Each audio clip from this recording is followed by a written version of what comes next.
A live look outside of the Supreme Court in Washington, D.C., where the late Justice Ruth Bader Ginsburg is lying in repose. Justice Ginsburg died of pancreatic cancer last Friday at the age of 87.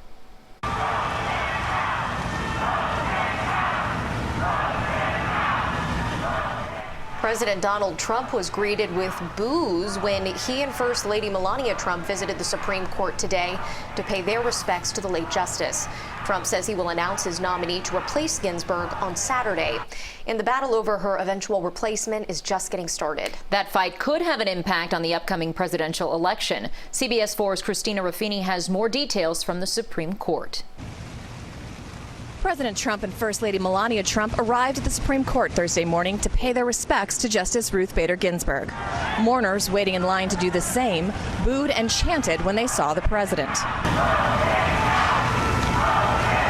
White House Press Secretary Kayleigh McEnany called out the demonstrators from the briefing room. But I thought it was an appalling and disrespectful thing to do as the president honored Justice Ginsburg. And she appeared to walk back the president's comments that he may not accept the outcome of the presidential election. The president will accept the results of a free and fair election. He will accept the will of the American people. But President Trump has repeatedly claimed mail-in balloting will lead to mass voter fraud. Legal fights have already started about the use of mail-in ballots, and those battles could find their way to the Supreme Court, especially if November's vote is close. Campaigning in North Carolina Wednesday, Democratic nominee Joe Biden responded to the president's comments. What country are we in? Look, he says the most irrational things.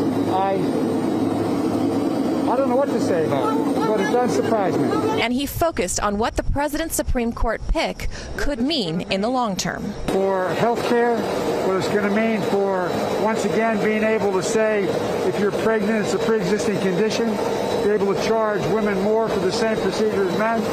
It's wrong. It's an abuse of power. The president says he'll name his nominee to the court on Saturday. Christina Ruffini, CBS News, Washington. Senator Lindsey Graham, the chairman of the Senate Judiciary Committee, says his goal is to process the nomination through his committee and get the vote to the full Senate before the election.